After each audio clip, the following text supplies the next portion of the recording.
बच्चों, आज आप लोग एक कहानी की गतिविधि कराते हैं, ठीक है। कहानी ध्यान से सुनिए।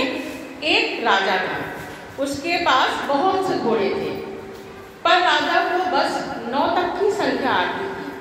तो उसने अपने अस्तबल में घोड़ों को इस प्रकार से रखवाया था कि जब वो रोज रात में गिनती करे तो वो 9 तक का ही गिन पाता था। तो देखिए, राजा ने इस क्रम में रखा था 3 3 3 9, फिर इस तरफ दूसरी तरफ 3 3 3 9, 3 3 3 9 और 3 3 3 9। बीच का खाना खाली था। इस तरह राजा रोज रात में गिनती करके सोता था। एक बार उसके राज्य में एक व्यापारी आया। व्यापारी ने राजा से अनुरोध किया कि आप मेरे घोड़े भी अपने अस्तबल में रख लीजिए, पर राजा ने मना कर दिया।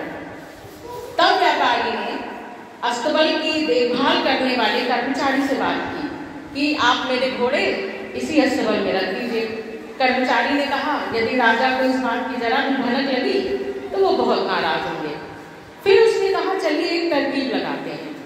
उसने घोड़ों को रख लिया। रात में राजा आया।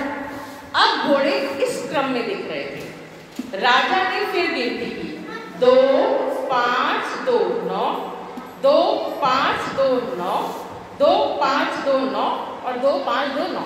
राजा 9 की गिनती करके प्रसन्न होके वापस चला गया।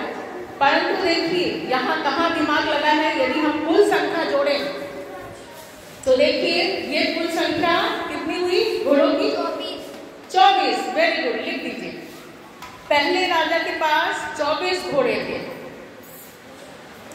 अब व्यापारी के घोड़े आने के बाद राजा के पास कितने घोड़े हो गए? अब गिनिए। 28 घोड़े। वेरी गुड, लिखिए।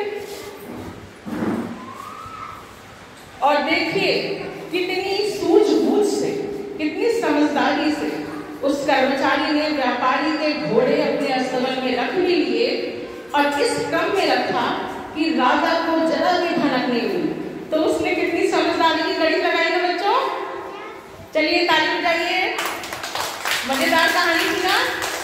देखा, उसने जरा सा क्रम में हेर फेर किया और व्यापारी के घोड़े भी आ गए, उसकी समस्या हो गई और राजा को पता भी नहीं चला। दोनों की बात रह गई।